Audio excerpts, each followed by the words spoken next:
Look, we got to be alone for a little while. That's part of the process. Otherwise, how are we going to get? We need perspective. From the time we were born, pretty much, we've just been engaged with things, people, and family, and friends, and work, and it's like we can't get away from them. They just keep coming. It's like, that's why people have a desire, like myself previously, years ago. I was in India. I'm like, I'm gonna go out into the Himalayas. I'm just gonna stay there for I don't know how long, or I'm gonna stay in a cave. I try to do both. I didn't even last. Jesus. Yeah, it wasn't for me. I was in a cave. I found a cave once in South India. I was happy, excited. Like, I found a cave, man. I'm gonna do the sadhu stuff now. Right. It was cool while the daylight was still a little bit happening. Like now, it would shine through. Let night come. Oh, laying there, hearing all kinds of weird stuff. Mind starts playing around, wondering like, is something gonna bite me that's gonna hurt? I'm like, I'm getting out of here. Didn't do that again. It's a good experiment though. That's why I say go do everything you want to do so you can find out, is this my part of my story or not? That's what I did. So then I'm like, okay, I'm just gonna go, I'll get a tent and go stay in the mountains, the Himalayas. Maybe that's better than a cave. I couldn't find, like, the ground was unbalanced and at a diagonal, and I didn't know how to make it right so I could pitch a tent. I didn't know how to, like, the damn fire. I couldn't start the fire properly. So there are all these factors, that I didn't realize when the fantasy was in my head that I wanted to be alone. All that came up when I went to go do that. Let's get back to the point. Because I'm saying, I think the title is going to be, you have to be alone, but not forever. Trust this process. Life is running everything. We're just afforded the experience that we're actually doing something. It's like the virtual reality game. You put all that on and you start shooting the enemies and stuff. And I'm like, yeah, I'm shooting the enemies. But no, I'm in the game shooting. My real self is just standing here with this virtual reality equipment. I'm not really shooting. These guys aren't real. Okay?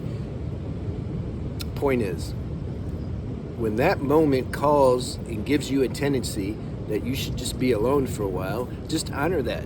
See, the mind wants to come in and figure out. It says, yeah, but I don't want to be alone forever. The mind's black and white. It's like forever. Everything's forever. I had this wanting to be alone feeling, geez, my whole life, can we say?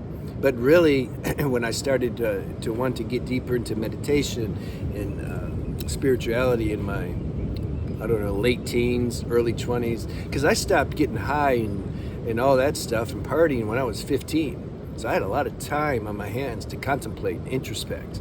That's why I'm so good at it now. That's all I've done. I've just looked at all the subtle things. How does this work? And, So that looked like a long stretch when I was alone in my early 20s. I was also antisocial. It wasn't an authentic aloneness.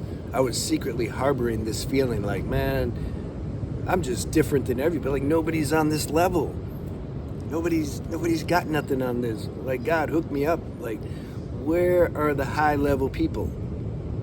And so then at the same time, I would be mad and resentful that I couldn't connect with anybody. You see? So it was like, I had to go through that. Everything that we're going through is grace, and it's helping us and strengthening us on a deeper level. We got to trust that. But it's easy to seem like something's forever. If something's a certain way for a year, it's easy to think, well, this is forever. Because there's guys that keep telling me on the Beyond the Alchemy channel they want a girlfriend. But they're like 20s or 30, and they think, well, I haven't had one yet. I'll probably never have one. Man, you got a lot of, we don't know. I went like 15 years or 12 without a girlfriend. I had a good one when I was like 22, and then a long time went by, I didn't have one. So I was also thinking I wasn't going to have one. Then bam, out of the blue, I had I had 2.5 back to back. I say half because it was platonic. We don't know how life's going to work. You got to trust this. If you have the feeling to be alone for a while, honor that. Honor that, because there's vitamins and realizations that are going to be found in there. Otherwise, life wouldn't prescribe it to you. Trust that. And then when it comes time to get more into socializing, that'll happen. But there'll be a reason. There'll be a purpose. You're not just going to be like bored or lonely, and so then you just want to go be around people just to give you a sense of like a dopamine hit or something. A lot of people do that. Inside they're lonely, but they can't admit it. They're like, no, I'm spiritual. I'm the self. Self's not lonely. But really, they want to be around people. That's a natural tendency to want to be around people, but don't take it so serious. You're not the tendency. Trust life. Life's going to take care of you, and if that's in the works, that you're supposed to have some company, that will happen, but it'll be organic, and then you guys will actually have something to truly talk about. There'll be some purpose. It won't just be aimless, just mind wandering, just fluff talk. There'll actually be a reason to talk, and maybe they'll send you somebody that you'll have some creative collaboration with, and enjoy that. There'll be some reason. You see what I mean? You're not just going to sit here, yeah, Johnny broke up with Brenda the other day. Oh, really? What happened? Brenda caught Johnny in bed with Martha. Oh, whoa. What did Brenda do? Well, she picked up a knife, all that stuff. Like, who cares? You'll be talking about things that actually matter. You'll be sharing insights that you've organically discovered about self-realization, and you're sharing that. You're not trying to outdo one another. That's the worst. These little spiritual quibbles people get into. You're sharing what you've realized with that person, because intuitively you know if there's space there. Don't cast pearls to swine, though. That's important. People try to do that, and then it's like, I was telling somebody yesterday about this. It's like you got all these pearls, and you go to a pig pen, and you're trying to give the pig the pearls. You're like, look, buddy. And the pig's like, he wants feces, doesn't want pearls. And then you get mad at it, stupid pig. See, people do that because they have a strong desire to connect with somebody, because they're not really truly one with themselves. So they want to connect with people, but they can't admit it. So what do? They'll say, man, I can't talk to anybody. Like, they don't appreciate, what I have to give. Then they get mad at them. You got to let life send you the people that will appreciate what you have to give. That's what you do. And if that's not happening, then it's not the moment for that. Perhaps there's some strengthening of this self-realization that you think you have. Maybe it needs to be more strong, more grounded. Then automatically, people are going to be interested in you. You're going to attract that. And it's going to be organic. There needs to be, for a real organic communion, there needs to be some reason. Generally. Sometimes it's karmic, and your mom and or family, and you have to be there, and they're talking about nothing, but somehow you're supposed to be there. That's cool. That's organic, because you can feel. It's like the universe wants me there. It's Christmas. I'm okay, let's go. But generally speaking, there needs to be a reason. And okay, let me try to explain this. These law of dynamics, or polar opposites. Let's say you have female and male. I'm talking about essence, female and male, not the body. Because two guys are talking. One guy is sharing something. The other guy's receiving. Who's female? The guy receiving. Who's male? The guy that's giving something. That works. Same with women. See, when there's a reason, when there's a giver and then there's a receiver, it's like, okay, there's something there.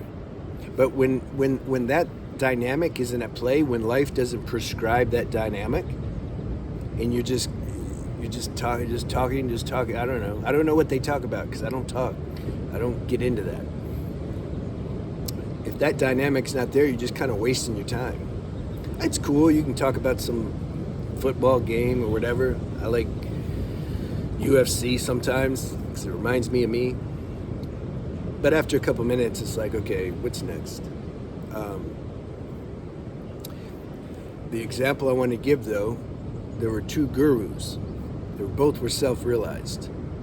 All the disciples of each guru were excited to have the two gurus meet and talk. It's like, whoa, well, they're gonna drop serious science, because they're like, let's see which one's better, who's more enlightened. I bet my guru's more enlightened than yours. Nah, man, your guru ain't got nothing on my guru.